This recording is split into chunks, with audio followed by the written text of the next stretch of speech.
Le pasteur Chéricot Yankonko est le pasteur fondateur et représentant légal de l'Assemblée évangélique Caverne d'Adoulam. Au fait, le pasteur est le représentant de l'Assemblée évangélique Caverne d'Adoulam.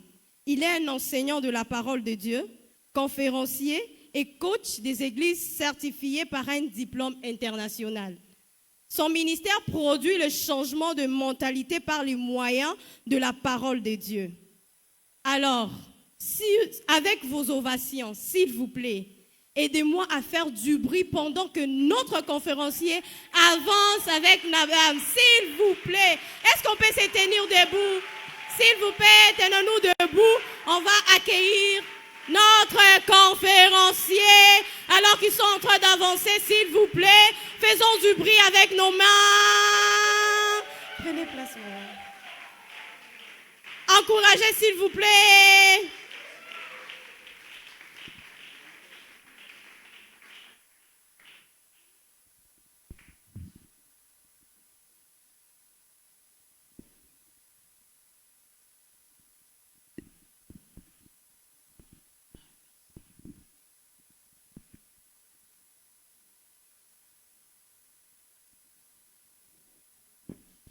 Merci. Bienvenue, Papa Chéricot. Bienvenue, Maman Grace. Nous vous souhaitons en tout cas la bienvenue à cette conférence. Merci beaucoup. Alors qu'ils seront en train d'exposer, nous vous prions, si vous avez une incompréhension ou soit une explication que vous devriez avoir par rapport à ce qu'ils vont parler, veuillez noter. À la fin, il y aura des questions à poser. Nous allons récolter ces questions afin d'échanger avec notre conférencier. Alors, papa, ces choses qui ne doivent pas arriver précocement dans la vie d'un jeune, que peut-on retenir? Bien, merci beaucoup. Je salue la salle ou l'assemblée et mes respects vont tout droit au pasteur Crispin, qui est le numéro 1 des Campus pour Christ ici.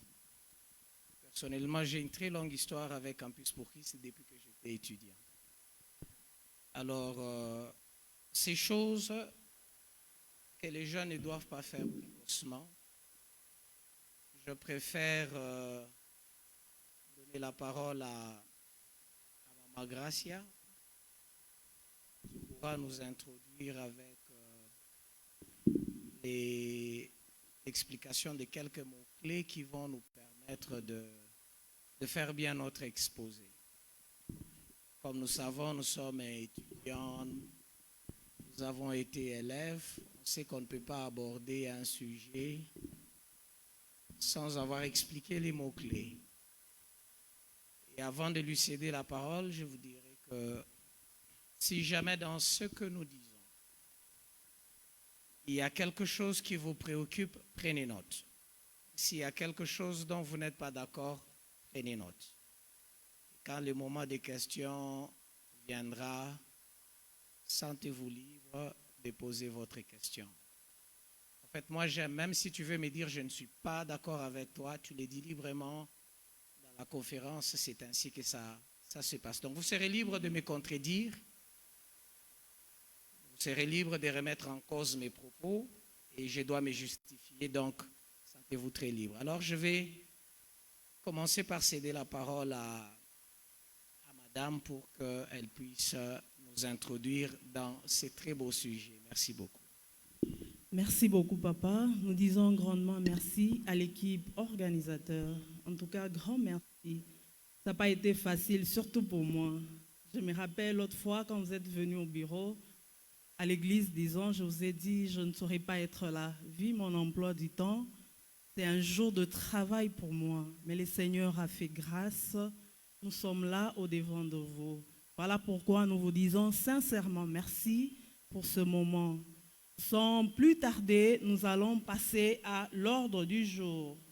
Notre sujet nous dit ceci: les choses qui ne doivent pas arriver précocement dans la vie d'un jeune. Nous avons deux mots que nous avons définis principalement. Nous avons défini premièrement le mot précocement. qui signifie précocement. Précocement veut dire quelque chose qui arrive avant le temps prévu. Quelque chose qui arrive si tôt dans la vie d'une personne.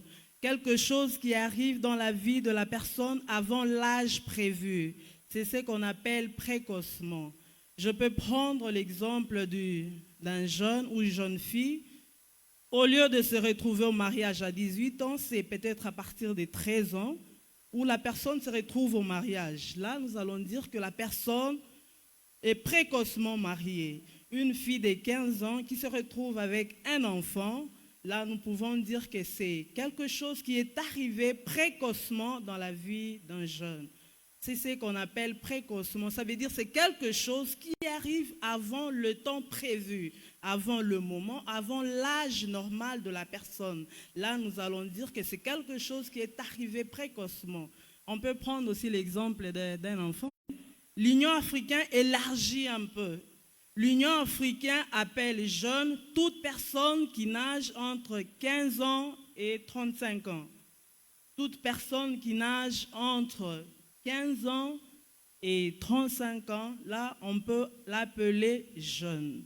Mais notre thème nous dit quelles sont les choses qui ne doivent pas arriver précocement dans la vie d'un jeune. Avec notre papa, nous allons essayer de voir, il va nous expliquer en long et en large ce que signifie jeune. Quelles sont les choses qui doivent arriver et quelles sont les choses qui ne doivent pas arriver selon l'âge. Parce que nous allons nager entre 15 ans et 35 ans. Nous allons parler sur ça. Voilà pourquoi nous ne voulons pas monopoliser la parole. Nous allons donner la parole à papa. Premièrement, il va essayer de nous expliquer sur notre premier point, tomber amoureuse précocement. Qu'est-ce que ça signifie? Tomber amoureuse précocement. Papa, vous allez nous aider à expliquer, premièrement, selon la parole de Dieu. Deuxièmement, selon la nature, qu'est-ce que signifie tomber amoureuse précocement? Vous avez la parole, papa. Merci beaucoup.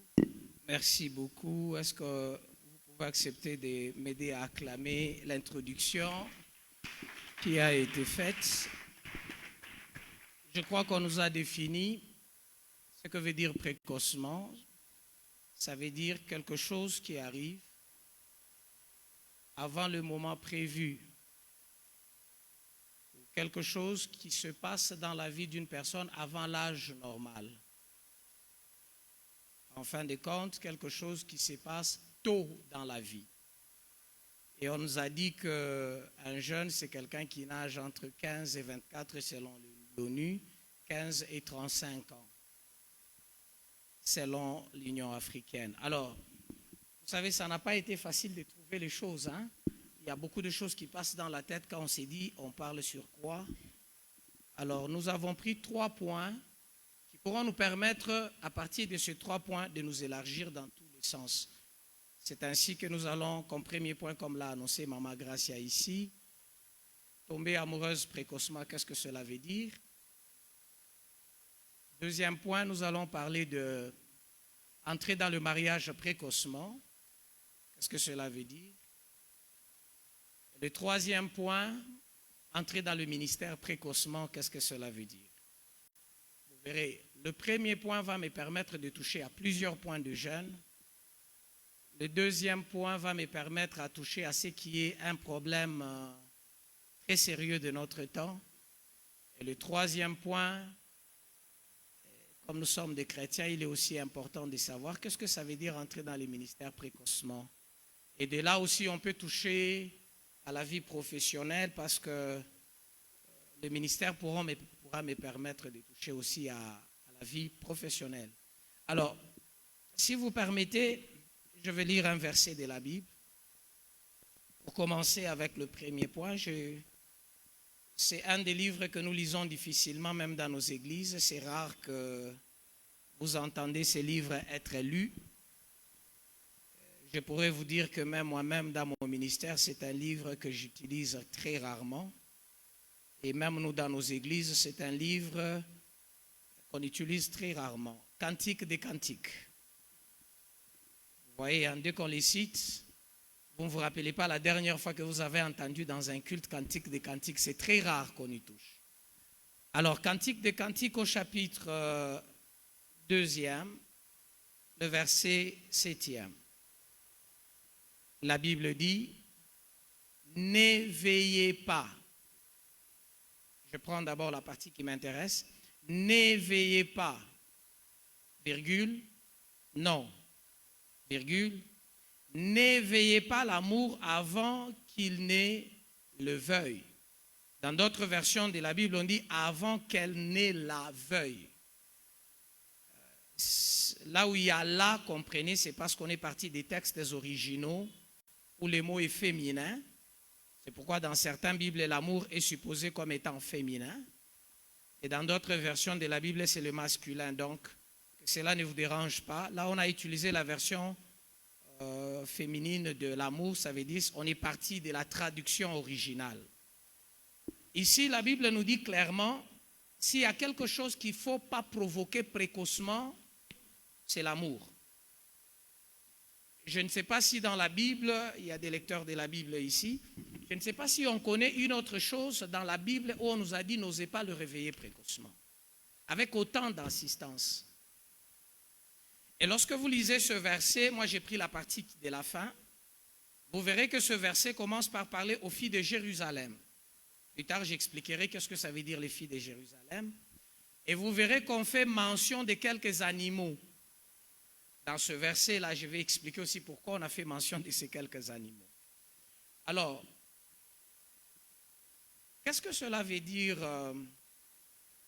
ou qu'est-ce que la Bible poursuit en nous disant évitez de réveiller l'amour précocement. Évitez de réveiller l'amour avant que ça ne soit son temps de réveil. Est-ce que le temps de réveil de l'amour, c'est à 18 ans? Est-ce que c'est à 15 ans? Quel est le vrai problème? Est-ce que la Bible fait référence à l'âge? Parce que nous avons dit, les jeunes vont entre 15 et 35 ans, la majorité d'entre nous nagent dans cette période-là.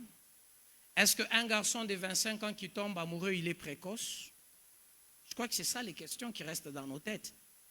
Si la Bible dit qu'il ne faut pas réveiller l'amour précocement, mais moi j'ai 28 ans, est-ce que c'est précoce de 18 ans? Je vous ferai découvrir que c'est un peu lié à l'âge, mais pas trop lié à l'âge. Parce que déjà, nous qui sommes ici devant vous, laissez-moi être très honnête avec vous, cette femme qui est à ma droite ici, lorsque je la vois pour la première fois, elle a 13 ans. Donc c'est depuis son âge de 13 ans que nous nous regardons. Lorsque je la vois pour la première fois, elle a 13 ans. Et c'est à cet âge-là que je lui dis, tu seras la mère de mes enfants. C'est moi qui l'inscris en 3e secondaire à Musungula. Et lorsqu'on s'est marié, elle a 19 ans. Ça veut dire 6 ans se sont passés. Lorsqu'on s'est marié, elle a 19 ans. Et aujourd'hui, nous avons carrément 20 ans de mariage, d'ici le 5 août, plus nos 6 ans, ça fait 26 ans.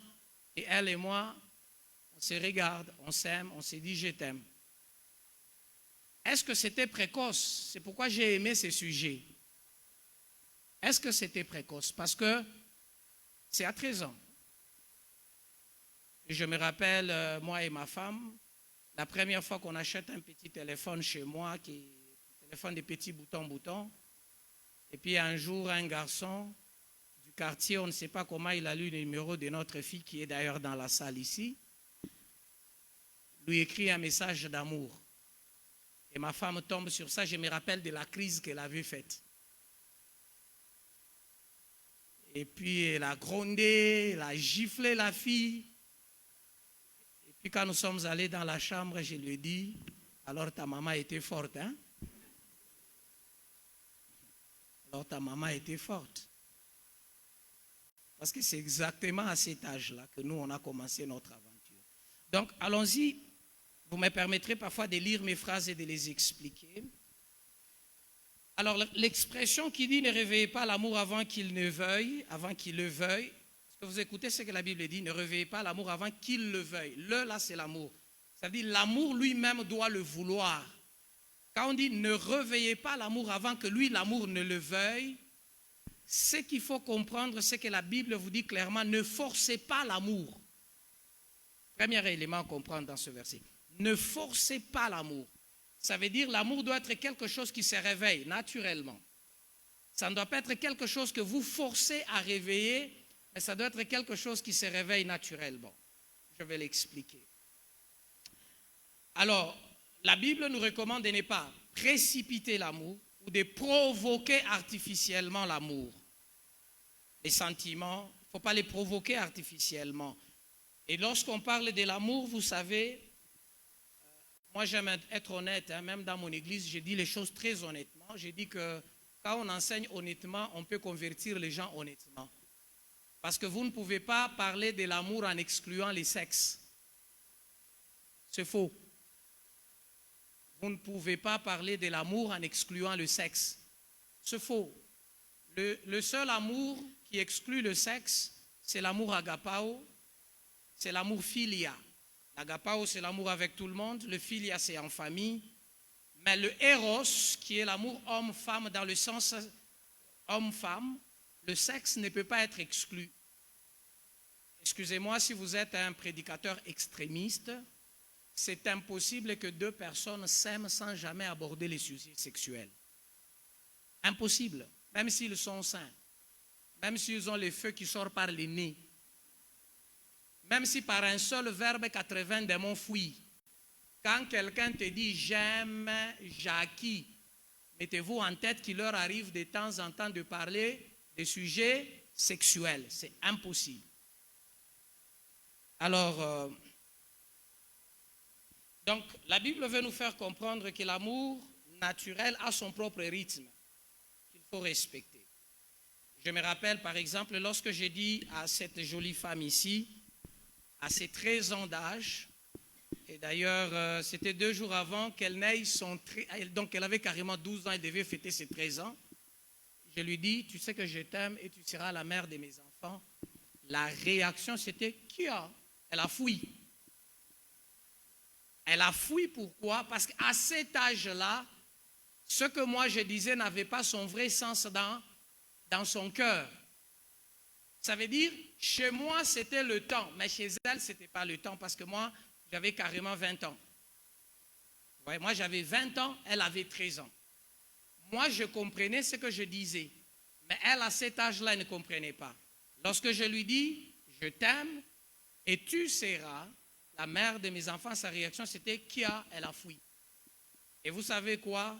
Je ne lui ai pas répété chaque 6 mois, je lui répétais ça chaque 6 mois. Après 6 mois, je lui dis, tu te rappelles de ce que je t'avais dit? Tu seras la mère de mes enfants. La réponse était toujours, elle fouille. Donc, il fallait attendre qu'elle grandisse et que l'amour se réveille chez elle aussi.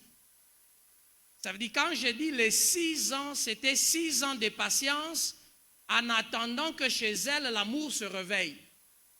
Ça veut dire, je ne l'ai pas forcé, je ne l'ai pas bloqué en allant à l'école, en mettant, non.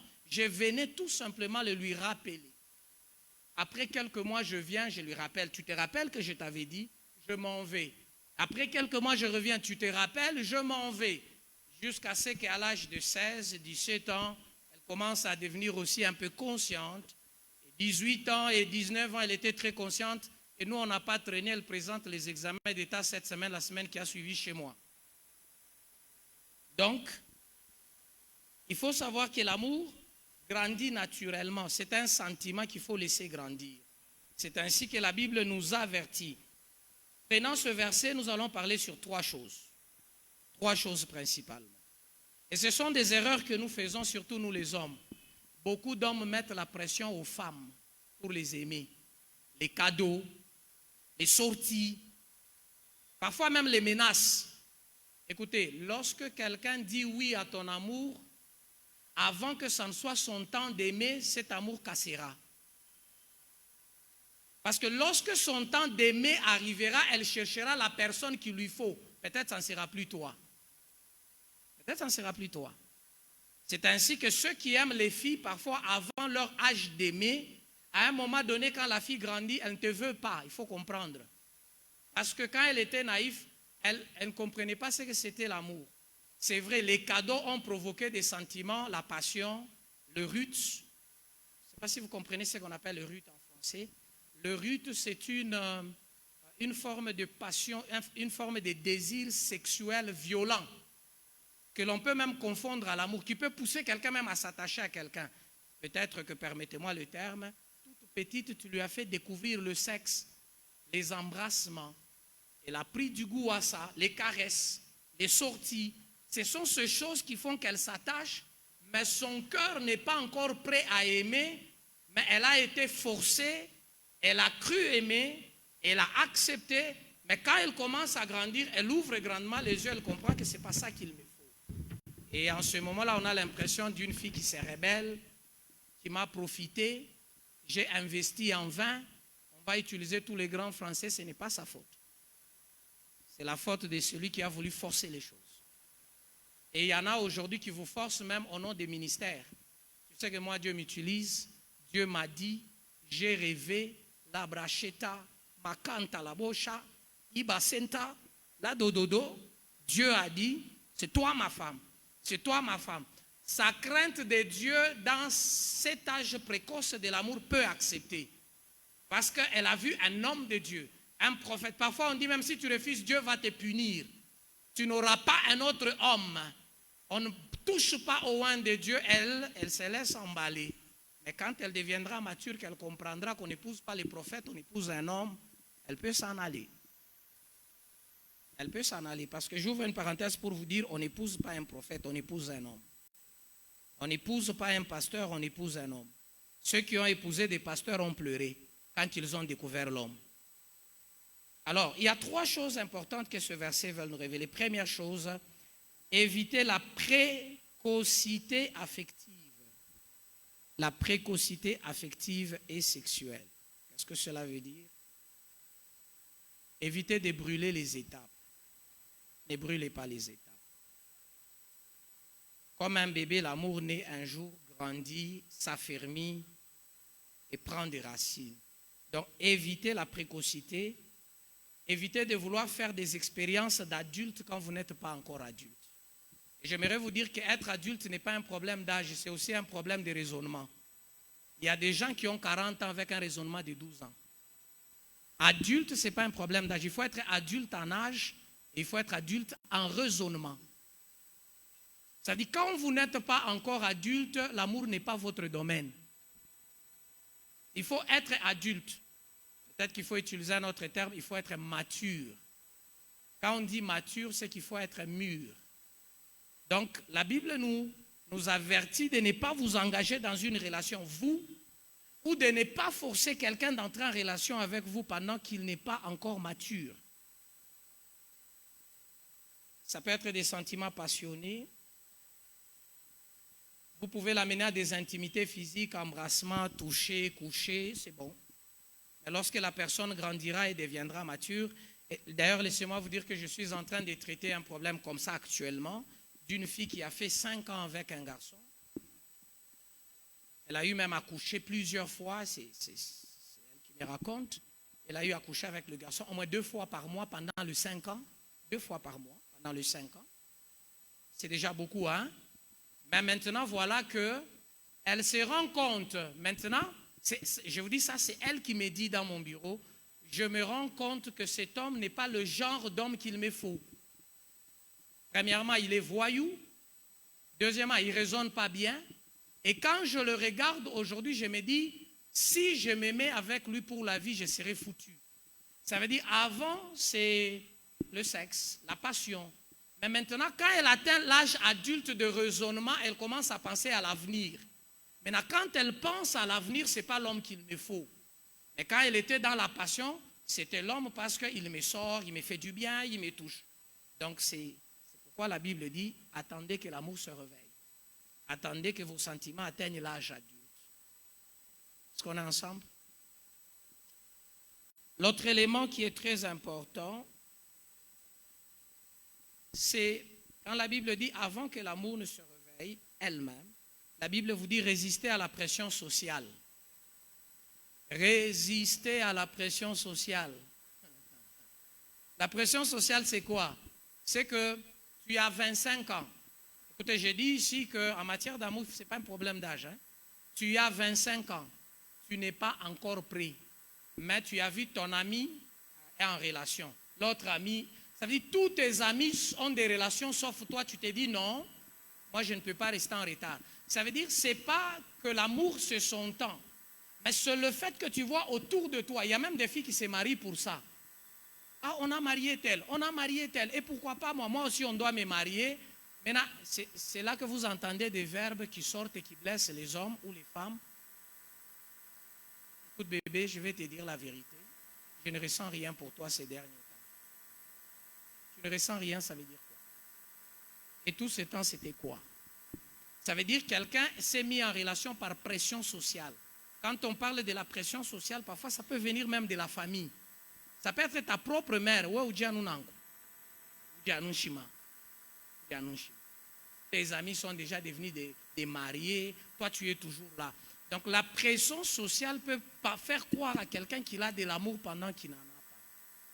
Parce que, écoutez, l'amour, c'est quelque chose que Dieu a mis dans l'homme et qui naît naturellement.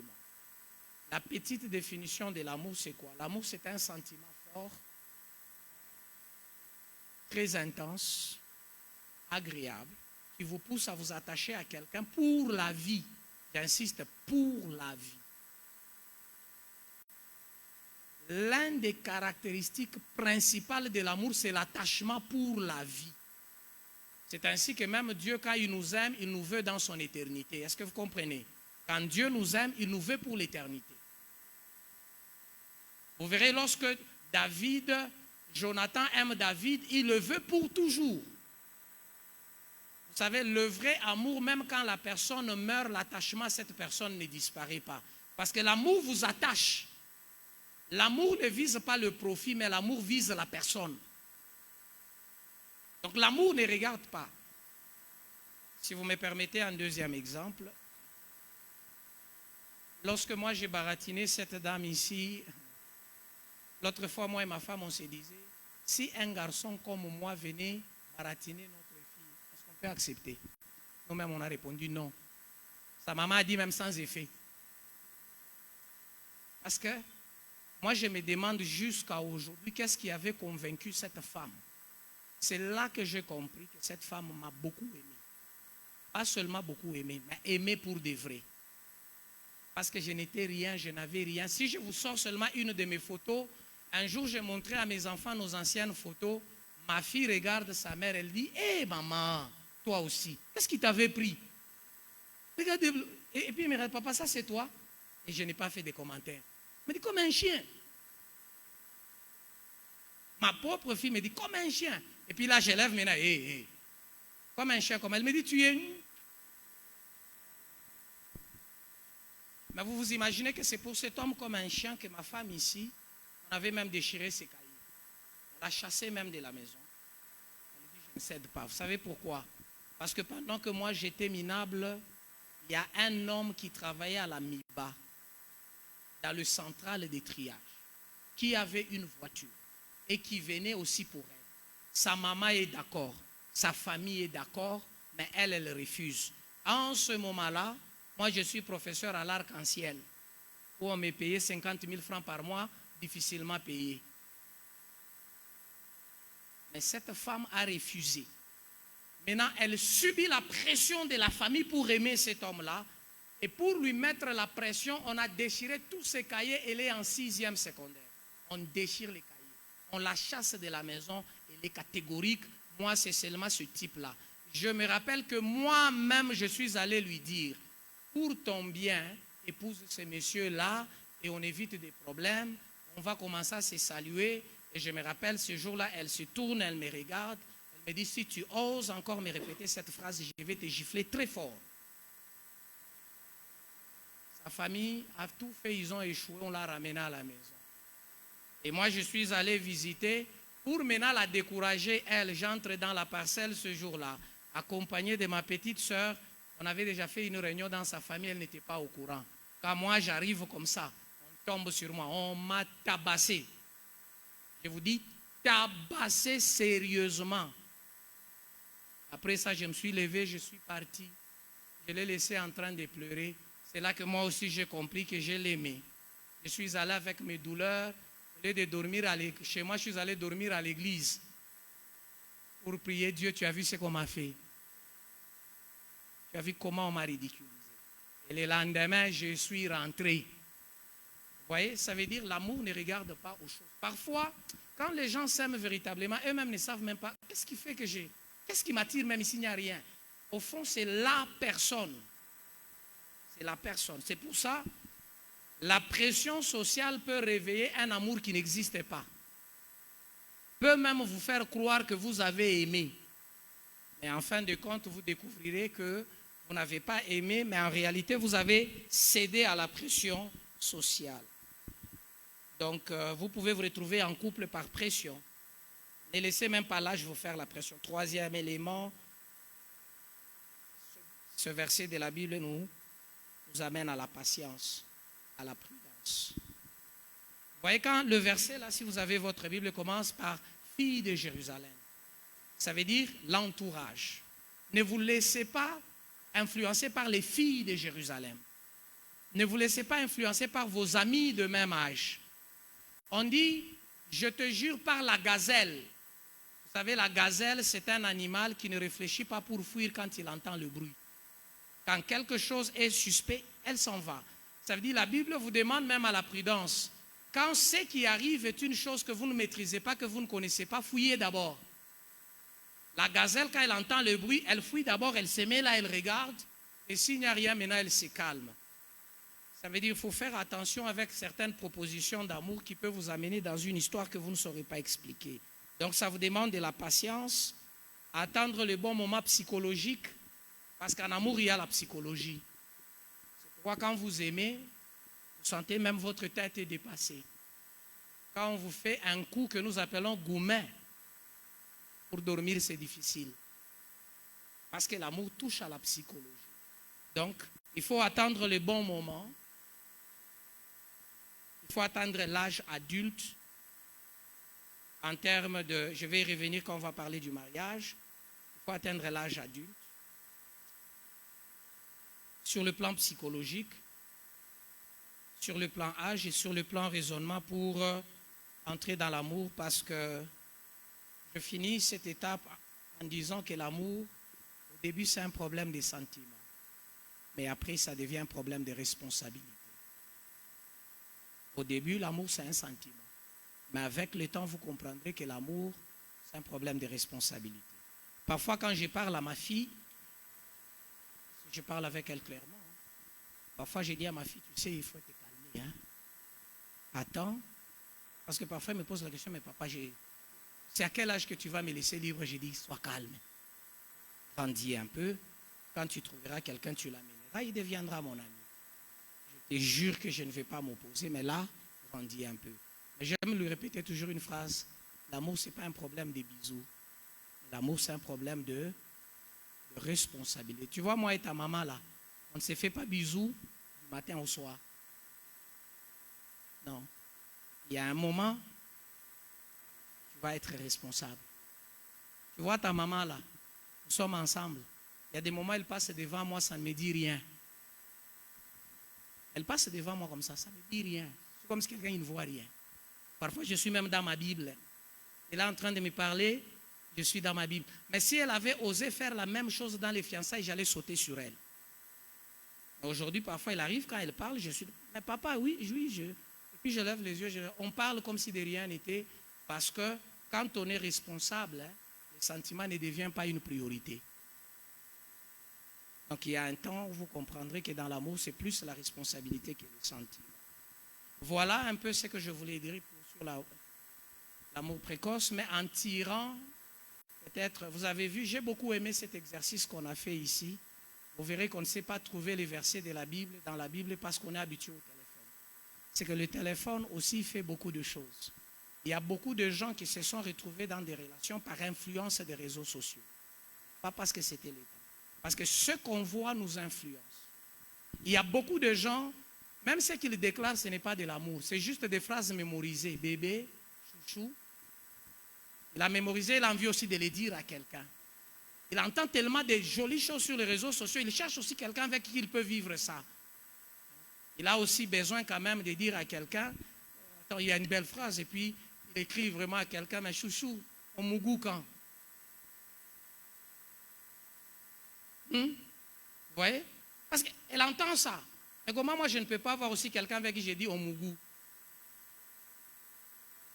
Pourquoi est-ce que moi aussi on ne peut pas m'appeler Chiza? Vous voyez, parfois les choses que nous voyons sur les réseaux sociaux réveillent des choses en nous que nous pensons être de l'amour alors que ce n'est pas de l'amour. Donc l'amour n'est pas un problème d'âge. L'amour a un problème des temps naturels. Quand c'est le temps de l'amour, vous-même vous saurez parce que lui-même va vous sonner. C'est là qu'on sent le besoin de l'autre dans sa vie. C'est pourquoi quand on parle de l'amour, on parle de l'âme sœur. Je voudrais finir par ça. Peut-être que les gens se demandent l'âme sœur, c'est quoi dans la Bible? Il y en a. C'est Jonathan, c'est David qui nous explique ça. Ou c'est la Bible qui nous dit, je ne sais pas. On dit que Jonathan a aimé David comme son âme. C'est ça l'âme sœur. C'est quelqu'un qu'on aime comme son âme. Ça veut dire, quand le temps de l'amour sonne, vous commencez à sentir le besoin de quelqu'un avec qui partager la vie. Je souligne. Quand le temps de l'amour sonne, le besoin d'avoir quelqu'un avec qui partager la vie devient comme la soif, comme la faim. Ce n'est pas quelqu'un avec qui je vais passer du temps. Pas quelqu'un avec qui je vais faire des sorties. Non, ça devient le besoin de quelqu'un pour la vie né directement. Ça devient comme la soif, comme la faim. Tant que tu n'as pas trouvé cette personne, tu es malade. C'est comme quelqu'un qui a soif. Tant que tu n'as pas bu l'eau, tu n'as pas de repos. Il n'y a personne qui peut provoquer la soif. La soif se manifeste naturellement et Dieu a prévu aussi que l'amour se manifeste naturellement. Donc la précocité de l'amour est sur ces 3 points-là et c'est pourquoi la Bible incite, ne le réveillez pas. Parce que si tu le réveilles avant qu'il ne soit son temps, tu te feras du mal. Ne le force pas à sortir. C'est comme un enfant. Quand vous sortez un enfant du ventre de sa mère, il va vous faire souffrir. Demandez aux mamans qui font les prématurés. Il y a des médecins dans la salle, ils connaissent ce que ça fait que d'avoir un enfant prématuré. Un amour prématuré est une souffrance, mais un amour adulte est une joie, un bonheur. Un amour adulte est un bonheur, mais un amour prématuré est une souffrance. Parce qu'il peut mourir à n'importe quel moment et il peut avoir des malformations. Je peux passer au deuxième point. D'accord, papa. En tout cas, merci beaucoup pour cette intervention. Nous sommes vraiment très heureux d'écouter ce que vous venez de nous dire. Parlons de l'amour. Je voulais aussi encourager le jeune à s'aimer sincèrement. Je peux vous donner mon exemple. À l'époque, je ne sais pas comment vous expliquer, mais je vais essayer quand même de vous expliquer. J'ai aimé cet homme que vous voyez. Cet homme était, je ne sais pas comment dire, il était informe. Je sentais en moi que, avec le temps, il y avait quelque chose qui allait naître en lui. Malgré ce que les gens pouvaient voir, la famille était là pour me décourager, pour me dire, en tout cas, ça ne marche pas. Quelqu'un qui s'habille mal, qui n'est pas présentable et qui n'est pas beau. Mais moi, à l'époque, je le voyais vraiment qu'il était très beau. Mais quand je le regarde aujourd'hui, je sens qu'il a ajouté 1000 fois la beauté. En tout cas, félicitations, mon chéri. Vraiment. Je sentais en moi, malgré que la famille me décourageait, on m'a tapé, on m'a humilié, on a brûlé les uniformes, on m'a chassé de la maison, on a tout fait à mon fiancé à l'époque. Il était aussi là. Donc on avait même demandé à toutes les personnes qui étaient dans la parcelle, s'il vient, ne lui donnez pas la chaise. La personne qui va oser lui donner la chaise, allez, on va les déloger de la parcelle. Donc, malgré ça, un jour, je me rappelle, je revenais du marché, il y avait une très forte pluie. Je reviens comme ça, je le trouve sous la pluie, très mouillé. Ça m'avait fort touché. Je lui ai dit, tout ça, tu fais pourquoi? Il me dit, non, c'est parce que je t'aime. J'ai dit, non, ça n'est de trop. Ça n'est de trop parce que là, j'avais ressenti en moi les sentiments de haine contre ma famille. Quelqu'un que j'aime de tout mon cœur, malgré qu'il n'a rien. Ce n'est pas comme ce qu'on voit aujourd'hui. Les jeunes sont attirés par ce qu'ils voient. Alors que l'amour, ce n'est pas ça. L'amour, ce n'est pas ça. Parce qu'il y a des choses qui arrivent et qui peuvent disparaître avec le temps. Tu aimes une personne parce qu'il a le travail, mais un jour, quand il sera chômeur, qu'est-ce que tu vas faire? Est-ce que tu vas continuer à l'aimer? Point d'interrogation. Est-ce que tu vas continuer à aimer cette personne? Maintenant, là, il est minable, il n'a rien, il n'a pas de travail, pas d'argent, il n'est rien. Alors que toi, tu as été attiré par les réseaux sociaux, tu as été attiré par la beauté, tu as été attiré par quelque chose, je ne sais pas quoi. Mais moi, j'ai senti en moi qu'il y avait quelque chose que ce monsieur avait. Malgré que la famille m'ait découragé, la famille m'a traité de tout le mot possible. On m'a chassé, on a tout fait, mais je sentais en moi que non, ça sera l'homme de ma vie, le père de mes enfants. Et aujourd'hui, quand la famille nous regarde, des fois ils ont honte. Des fois ils ont honte, ils nous regardent, nous disent, bon, on ne savait pas ce qui nous avait pris à l'époque, mais c'est déjà arrivé. C'est déjà arrivé. Imaginez-vous, on est en train de taper votre fiancé de 19h jusqu'à 23h. Est-ce que la même personne peut rester pour vous? Une personne qu'on a tapée, on a appelé les enfants du marché, venez, ils sont venus, ils ont tabassé votre fiancé jusqu'à mort, mais il était là. Je me rappelle quand on s'est vu le matin, je me suis dit, est-ce qu'il sera toujours attaché à moi? Et quand je l'ai vu le matin, on a tous commencé à pleurer, mais le Seigneur nous avait aidés. Nous tous, on était là l'un pour l'autre. Sans plus tarder, papa, nous allons passer à notre deuxième point qui est entrer dans le mariage précocement. Vous allez nous aider à expliquer ce que signifie entrer dans le mariage précocement. Vous avez la parole, papa. Merci. Ici, je ne vais pas beaucoup traîner comme sur le premier point parce que j'ai déjà dit beaucoup de choses. J'aimerais aussi vous dire une chose. Si quelqu'un te dit qu'il va te marier, mais avant le mariage, il veut poser des actes sexuels avec toi, il n'est pas sérieux. Il n'est pas sérieux. Parce que malgré tout ce que nous vous expliquons chez elle, on l'a tapé, on n'avait rien qu'on faisait. Moi, je n'ai pas cherché à connaître cette femme avant le mariage. Bien que j'avais une maison que je louais, je ne l'amenais jamais là-bas. Vous savez, le plus grand problème aujourd'hui, c'est parfois les choses qu'on fait avant le mariage qui nous détruisent dans le mariage. Je voudrais ouvrir cette parenthèse avant d'y entrer. Vous savez, une autre chose que moi j'ai, permettez-moi un peu, parce que c'est nous qui sommes conférenciers, nous parlons plus de nous. Une des choses pour laquelle je suis très fier, je marche fièrement, c'est que dans la vie de cette femme, je ne connais pas d'ex. Il n'y a personne qui peut se pointer comme ex. De 13 ans jusqu'à ce que je l'épouse. Nous, on n'a pas de problème de téléphone. Moi, mon téléphone, même mes fidèles de l'église connaissent le code. Curieusement, il y a même des fidèles dans mon église qui ont les mêmes codes que moi. Même mes enfants ont mon code. Et presque curieusement, toute ma maison, même les enfants et ma femme, nous utilisons le même code de téléphone. Personne n'a imposé à personne. Tout le monde a pris le code de papa. Toute la maison, toute la famille, nous utilisons un même code. Curieusement, j'ai commencé à découvrir même dans mon église des gens qui utilisent le même code. Qu'est-ce qui se passe? Écoutez, lorsqu'on parle d'entrer dans le mariage précocement, il y a 4 choses que je vais dire. La première chose, c'est avant la maturité physique.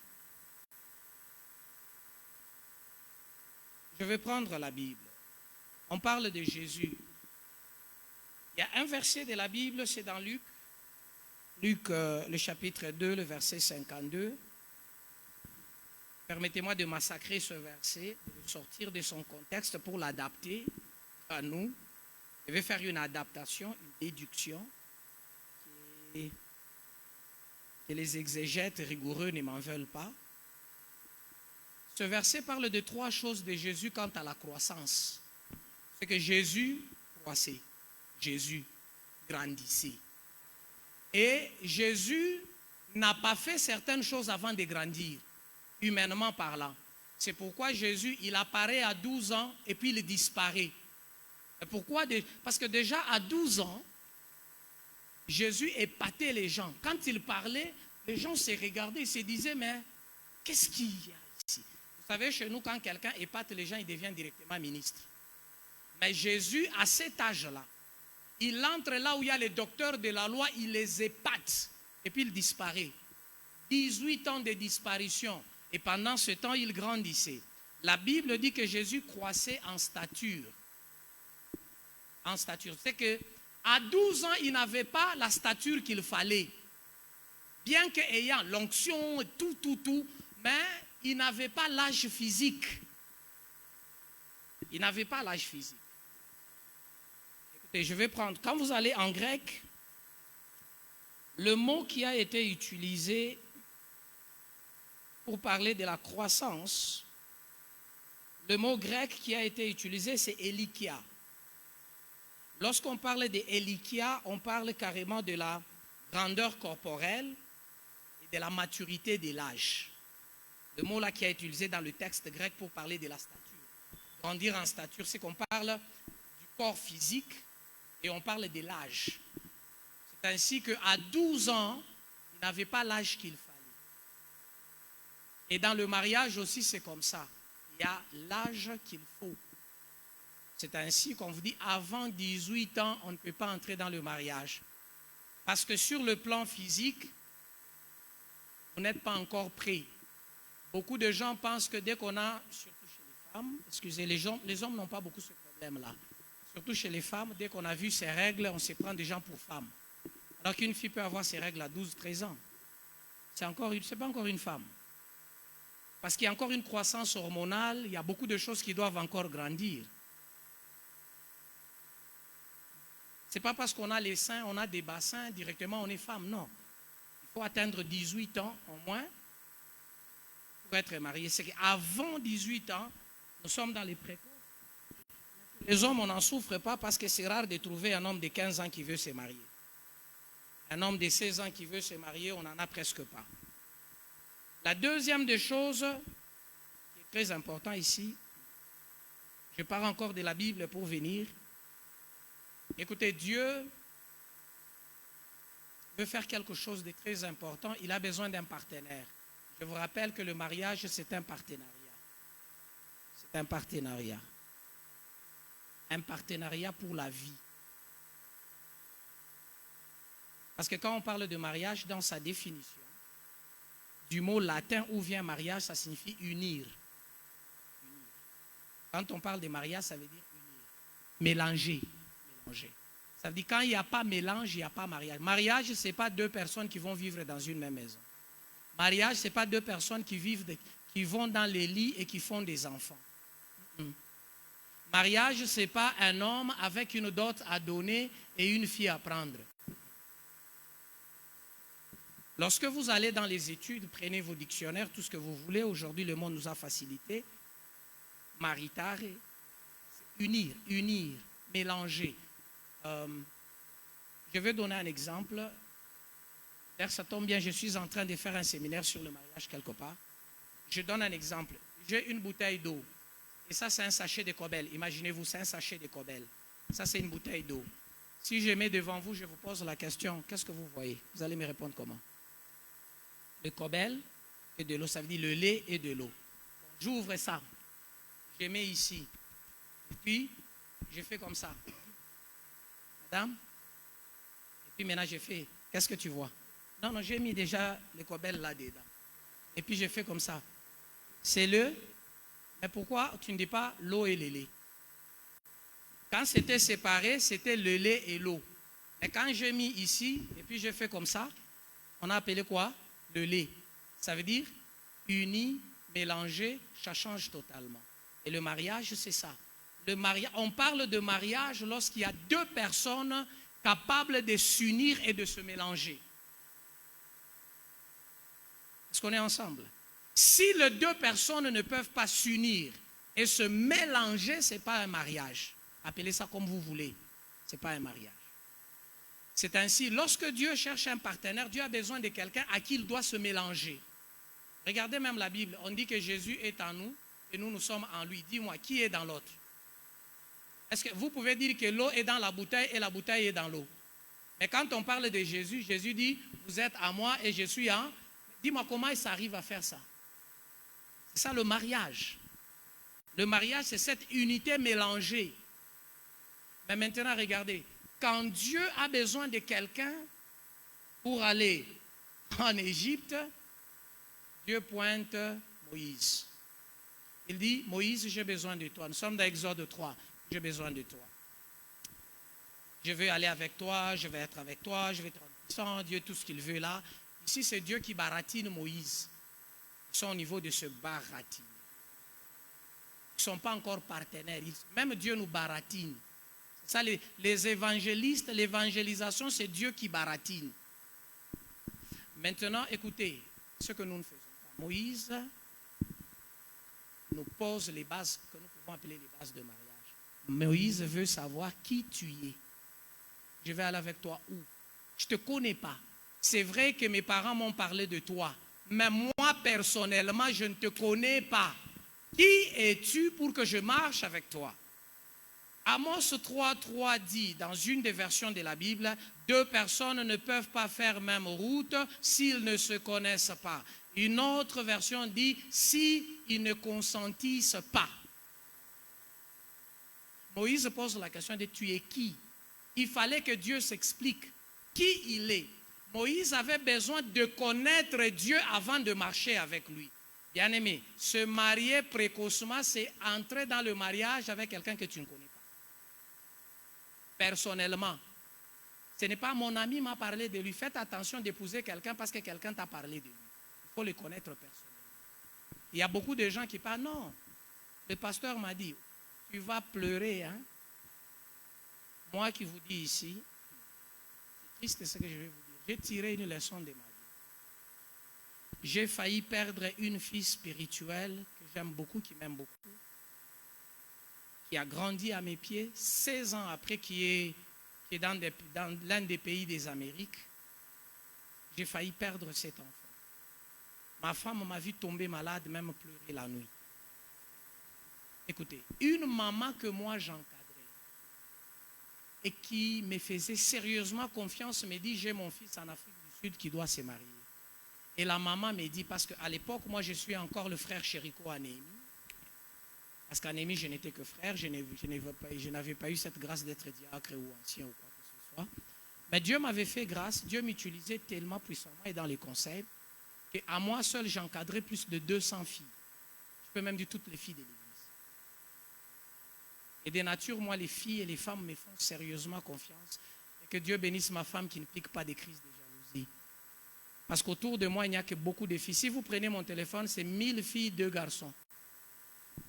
Si vous venez dans mon bureau, si par jour je reçois, c'est 100 filles, 3 garçons. Et quand chez moi, les cultes se terminent, c'est les filles qui me prennent dans les bras parfois, qui se battent. Laisse-moi, moi. Je ne sais pas comment cette femme fait pour supporter tout ça. Je vous rassure, la maman me dit, choisis-moi une fille bien parmi les filles que tu encadres pour mon fils. Et moi, un mariage précoce, c'est un mariage entre 2 personnes qui ne se connaissent pas. Bien aimé, il faut connaître la personne que tu veux épouser. Vous savez, moi, ma femme ici que vous voyez ici, elle a un grand défaut.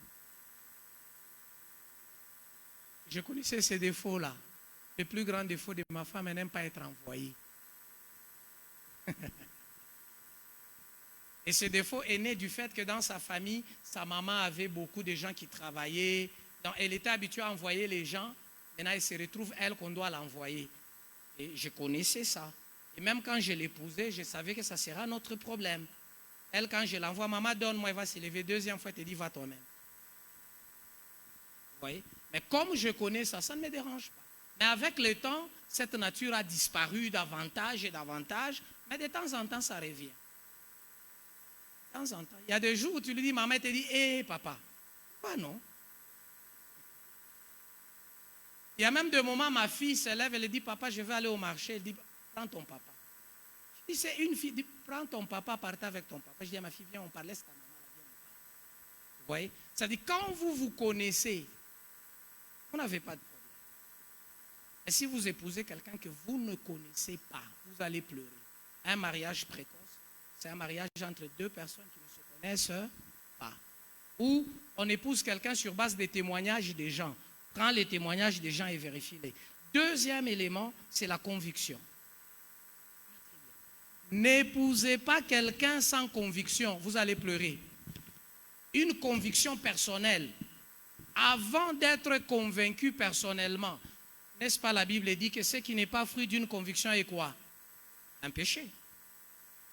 La Bible parle de la conviction.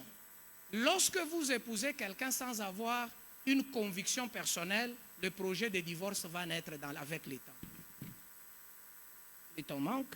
Quatrième élément, c'est avant d'être responsable. Et être responsable signifie 4 choses. Si vous n'êtes pas capable d'assumer les conséquences de vos actes, ne vous mariez pas. N'épousez pas quelqu'un qui n'est pas capable d'assumer ses actes.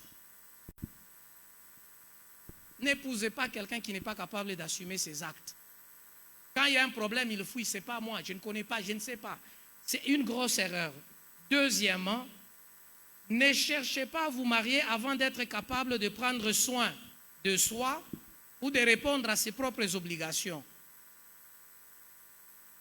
Si vous ne savez pas payer une maison d'abord pour vous-même, vous voulez vous marier pourquoi? Ayez d'abord votre maison. Je ne parle pas des qualités des maisons de luxe. Si vous êtes capable de vous nourrir même une fois, vous pouvez aussi nourrir une femme 2 fois. Une fois. Si vous êtes capable de vous acheter un petit matelas, c'est là que la femme viendra. C'est que l'homme amène la femme dans ce qu'il est devenu. Si vous n'êtes rien, la femme vous l'amenez où? Soyez quelque chose, parce que c'est dans ce que vous êtes que la femme viendra. La troisième chose, c'est être capable de prendre soin de l'autre. Si vous n'êtes pas capable de prendre soin de l'autre, vous ne pouvez pas vous marier. Si vous vous mariez, c'est précocement. Parce que vous allez commencer à trouver qu'on vous met des charges. C'est pourquoi vous entendez quelqu'un vous dire, ah, donc c'est toujours à moi de faire. Tu as aussi tes parents, appelle, non? Moi, je n'ai rien, appelle chez vous. Un mari qui dit à sa femme, appelle tes frères. La femme lui dit, je n'ai pas de lotion, mais appelle ton petit frère, il va te mettre un peu 10 000 francs. Il n'est pas capable de prendre soin de quelqu'un. Et quatrièmement, c'est la dimension juridique. La dimension juridique, ça veut dire, vous devez être capable, en cas de problème, de payer les dommages et intérêts. Est-ce que vous savez que même les fiançailles, s'il est brisé, on peut vous amener en justice? Non, vous ne savez pas ça? Oui. Oui, les fiançailles, on peut vous amener en justice. Et vous allez répondre. Soyez aussi capable de supporter la peine qu'on peut vous fixer. Est-ce que vous savez que quand vous divorcez, on va regarder au régime que vous avez choisi? Si vous avez choisi communauté des biens universels, on va partager tout en 2.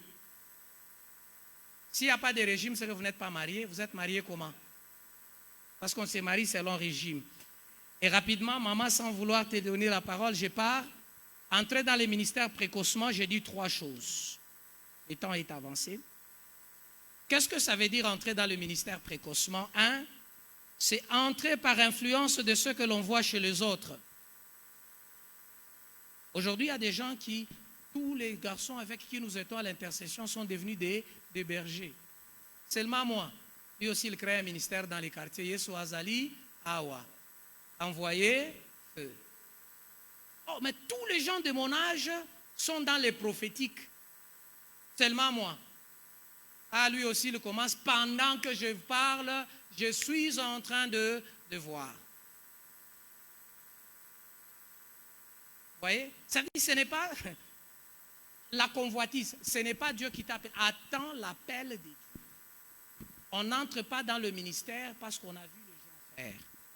Moi, je me rappelle, moi, quand j'étais à Néhémie, permettez-moi, j'encadrais des gens. Les gens que moi j'ai encadrés ont été consacrés, diacres et anciens. Moi, on ne m'a pas consacré. Le jour de la consécration, il y a même des serviteurs qui étaient venus me voir. Toi qui nous encadres, on ne te consacre pas. Seulement nous. Il y a même des gens qui disaient, moi, si c'est comme ça, on ne va pas me consacrer. Il y a des gens qui voulaient même faire des problèmes. Je me rappelle qu'une des personnes qui devait être consacrée ancienne m'a pris à la main. Il m'a amené dans le bureau du pasteur. Il a dit au pasteur, comment vous allez nous consacrer, nous?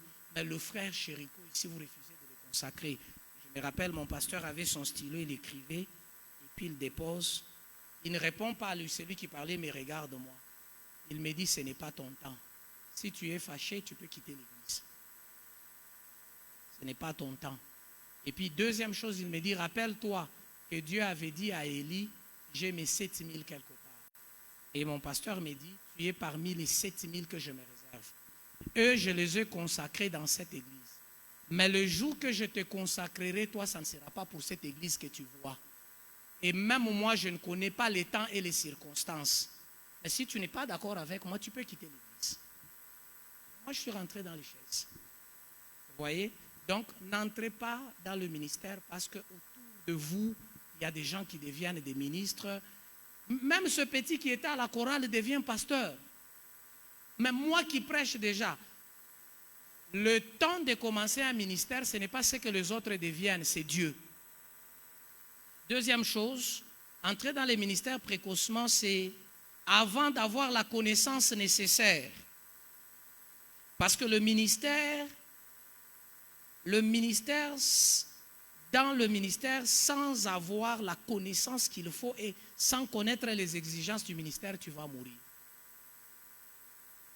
Aujourd'hui, je peux vous rassurer, je me dis, si on m'avait consacré dans les temps, quel type de pasteur je serais devenu. Aujourd'hui, je peux vous dire que j'ai une petite connaissance qui me permet de bien faire le travail. Parce que tout le temps que j'ai passé à apprendre, pendant que les autres devenaient des ministres, aujourd'hui, même quand je fais mon ministère, même quand les gens viennent me visiter à l'église, même quand ils voient comment j'organise l'église, il y a des gens qui me félicitent. Il y a des gens qui me disent, ah, dans peu de temps, toi, tu fais des pas des géants. Je me rappelle que mon pasteur me parlait des bambous chinois. C'est la première fois que moi j'ai entendu des bambous chinois. Le pasteur m'a dit un jour dans son bureau, les bambous chinois n'est jamais pressé. Je lui pose la question, les bambous chinois c'est quoi? Il me dit, les bambous chinois c'est un bambou mais qui est différent des autres bambous. Quand les autres bambous poussent vite, lui il prend du temps à prendre des racines. Mais dès que ces racines sont devenues profondes, en un temps record, il peut dépasser tous ceux qui l'ont précédé dans la taille. Prendre des racines. Parce que la force de ton ministère